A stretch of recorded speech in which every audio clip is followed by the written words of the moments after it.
Aşk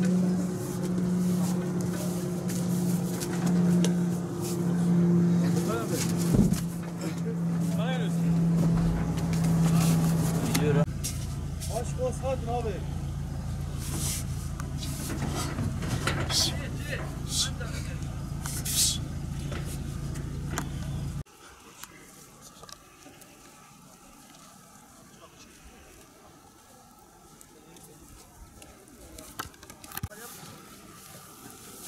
Ya.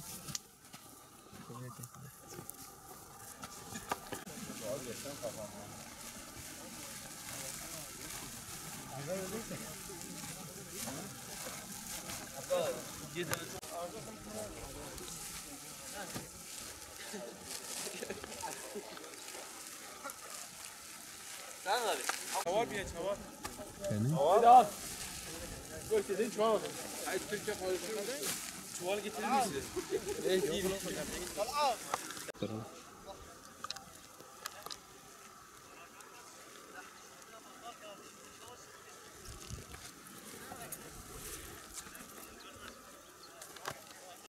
Bekle.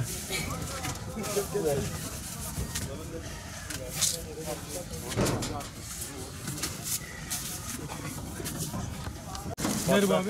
Patlar. Çelik. Hani? Aha hem geliyor.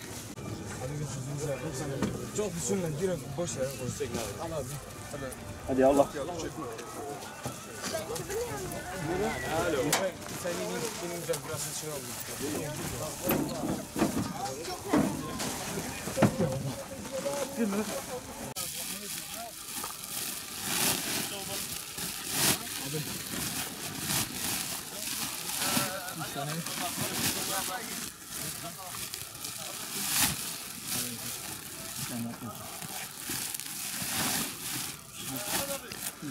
Burası Batman Yolazlı Köyü. Kürtçe'de Davudiye diye geçiyor. Ben Osman Araz, çiftçiyim. İşte burada karpuz ektik. Güzel bir verim aldık maşallah. İyi oldu. Biz bu karpuzlarımızı satmaya çalıştık. Tüccarlar çok düşük fiyatlar teklif etti. Biz de Umut Kervan'la müracaatta bulunduk. İşte Filistin'e destek amaçlı karpuzlarımızı bağışlamak istiyoruz. Onlar da sağ olsun çok yardımcı oldular ve arkadaşlarla beraber bu karpuzları toplamaya başladık. Teşekkür ediyorum onlara. Allah razı olsun. Aracı oldukları için çok mutlu olduk. Burada 60 dönüme yaklaşık karpuz ektik. Evet, bunu Gazze'ye bağışlama kararı aldık. Bunu bağışlayıp Gazze'ye göndereceğiz. Oradaki kardeşlerimize. Allah onlara yardım etsin. Bir yıldan fazladır işte Filistin zulüm altında, bombardıman altında.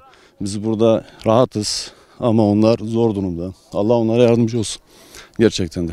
Gazze'de 7 Ekim'den beri başlanan soykırımdan beri Batman'daki hayırseverlerimiz bizlere Gazze ulaştırılmak üzere kimisi altın, kimisi kumbarasında topladığı paraları, kimisi ise Ümre için topladığı parasını gelip bize bağışladı.